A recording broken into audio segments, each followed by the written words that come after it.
Hey everybody, welcome back to the State 48 Homeowner Podcast, where we share valuable tips for Arizona homeowners. And today, we're talking about something that's both incredibly convenient and surprisingly risky: digital payment apps. Apps like Zelle, Venmo, PayPal, and Cash App, they make transferring money super easy, but they're also a hotspot for scams and fraud. And today, we're going to talk you through how to use these apps safely and break down the 9 most common scams that you need to watch out for. And stick around till the end because I'm going to share a key tip that can save you from losing thousands of dollars. Don't miss it. And if you find this video helpful, do us a favor and hit that like button. It really helps us reach more people who need this information. So let's talk about our digital wallet today on State 48 Homeowner. Hi, I'm Kenny Klaus, and this is State 48 Homeowner.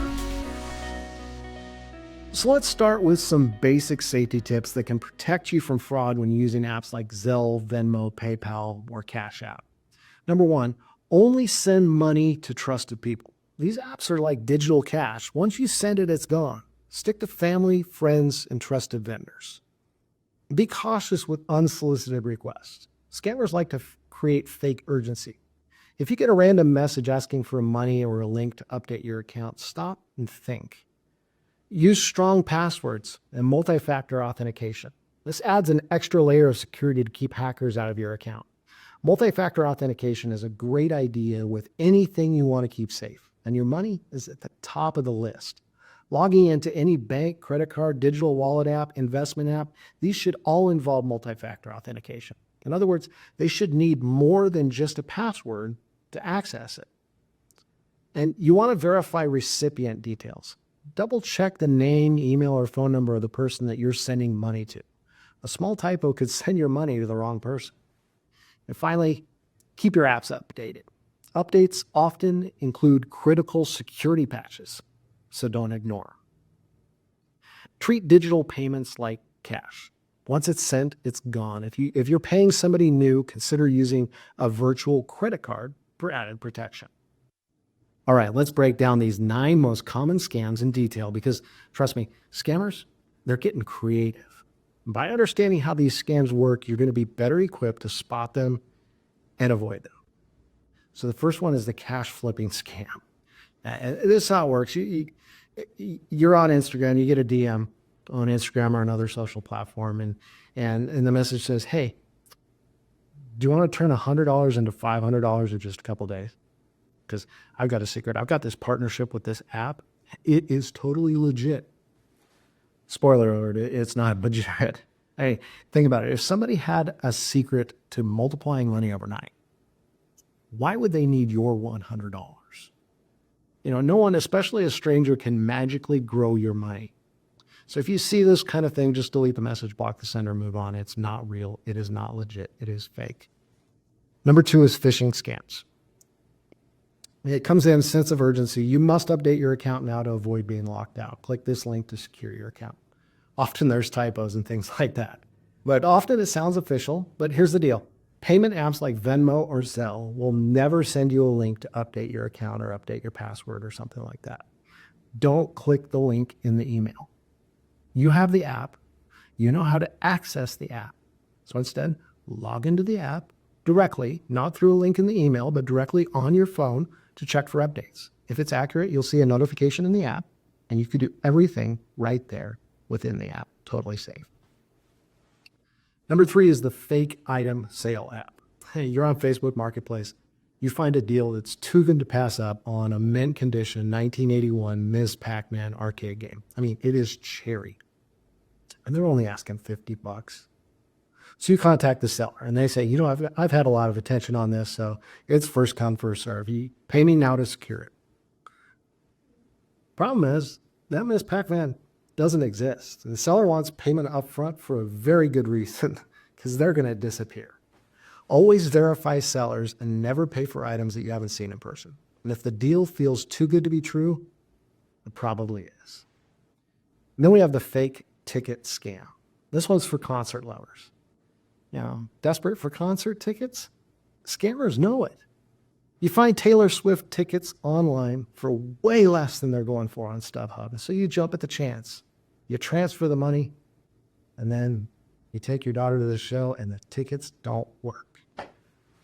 Always use reputable resale platforms like StubHub or Ticketmaster's verified resale service. The tickets might cost more, but at least you're actually going to get to see the show. Number 5 is a software glitch scam. An email or a pop-up says there's a new version of your payment app. Download it right here to avoid losing access. This one's sneaky because it plays on your fear of being locked out, that FOMO, fear of missing out, fear of being locked out, fear of not having it when you need it. Never download software from an email link. Always update your apps directly through your phone's app store. If it's not from the official app store, it's a scam. I mean, these are huge apps. They're always going to be in the app store. Then we have the security deposit scam. This one's really sad. If you're looking for an apartment or a rental home, it could be really stressful, especially in a competitive market. The scammers know this. So they post these amazing deals on homes and they ask for a deposit up front to reserve the place. But when you show up to view it, either the apartment doesn't exist, the house isn't there, or it's already occupied, or it's for sale. It's not even for rent. I mean, we see it so often that within minutes of us listing a home for sale, scammers have already taken the listing photos of the homes that we're selling off of Zillow, and they've posted them for rent on Craigslist or Facebook Marketplace. And they list it for rent at below market rent. So it's a great deal people can't pass up. It's so prevalent. We have a resource at klausteam.com/rental scams to help educate renters on how to avoid those scams. Please, never send money for a rental before seeing the place in person, inside and out. And if the listing seems too perfect or the lease seems too good to be true, dig deeper. If you feel like you're winning the lottery on a rental, red flags should be going up.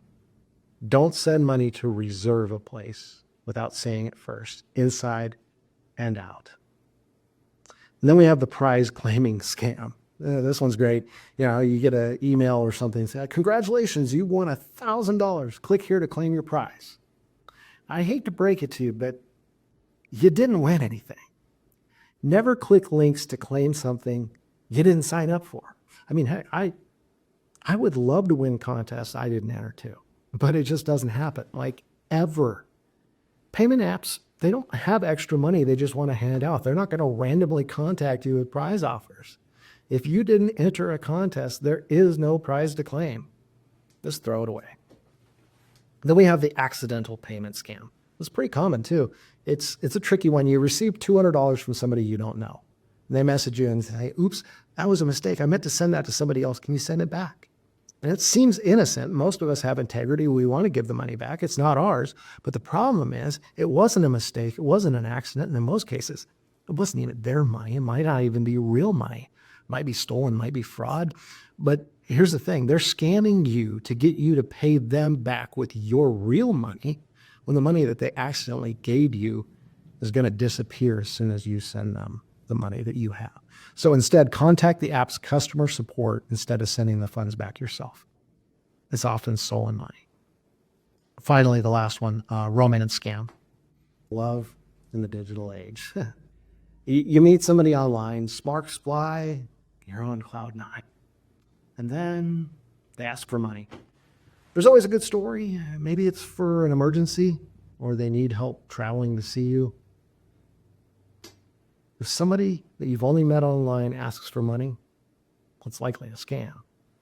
It's a red flag, and it works on people because the endorphins cloud the judgment, heart over head. Sadly, if they're asking for money right away, they're likely not the person in the photos. They're not the person with the story that they're telling you.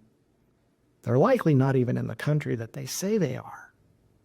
No love story should involve wiring cash to somebody that you've never met. Your friend Sean Hannity here. The current real estate market is creating more unique situations than ever before. And as an active investor myself, I have personally found that working with real estate agents that have real-time experience and offer a variety of solutions and options has never been more important. That's why here in Phoenix, I recommend that you talk to Kenny Klaus at the Klaus team powered by Real Broker. Now, he has helped many families right here in your area turn complicated situations into solutions. An immediate cash cash offer is not your only option. Now, the Klaus team can provide a list of options and have a plan before your home is even on the market, including the buy then sell program. They can also tell you what your home is worth in seconds right online when you go to klausteam.com. Now, these are just a couple of options, and trust me, you owe it to yourself to talk with Kenny Klaus and the Klaus team. Now, you can search on Google the Klaus team and get the options that are right for you. Here are some practical tips to keep yourself safe when using digital payment apps. Number one, use a security lock. Enable PINs, fingerprints, or Face ID on your phone and apps. Monitor your accounts. Set up notifications for transactions. You should know every time you do a transaction. Because remember, you need to catch any activity on a checking account within 48 hours to minimize your risk. Unlink your bank account. Use your credit card instead for added fraud protection. This is huge. To see the difference between checking/debit cards and credit cards, watch episode 177. This credit or debit, which is better for your wallet. It's a great episode that goes into big detail on that. You want to avoid public Wi-Fi. Hackers can intercept your data on unsecured networks, and airports are notorious for hackers. You want to be cautious of urgency. Scammers create panic to make you act without thinking. If you have to act quickly, it's probably nefarious. If you're ever in doubt, stop and think. It's better to take a moment than to lose your money. Now, if you think you've been scammed, contact the app immediately. Use their customer support to report the app. Don't wait a day or two or even an hour. And use the number from the app, not from the email or text notifications. Those might not be real. Notify your bank or credit card company. They might be able to help you dispute the charge. Again, the number from your bank statement or the back of your credit card, not from an email or text notification. And then change your passwords. Lock them out of your accounts by changing your logins. You can file a complaint with the FTC, and that'll help them learn the trends and help beat future scammers. And you can consider some identity theft protection, and that can help monitor your accounts for suspicious activity. And just like I promised, here's that bonus tip. Keep a minimum balance in your digital payment apps. The less money that's sitting in your account, the less you risk losing or something goes wrong. And that's it for today. Thanks for watching and listening to the State 48 Homeowner Podcast. If you found this helpful, hit like, subscribe, and ring that bell for notifications as we release new content weekly, including the State 48 Homeowner Podcast with helpful information for Arizona homeowners, but also news for the East Valley, real estate updates, property walkthroughs, restaurant reviews, and neighborhood spotlights. And if you know somebody who needs to see this video, share it with your friend. Stay safe, stay smart, and we'll see you next time. Thanks for spending time with us this week at State 48 Homeowner, the ins and outs of owning an Arizona home. You can connect with us for more information, submit topics you'd like us to further discuss. You can see relevant videos, give us feedback, answer your real estate questions, and more at state48homeowner.com.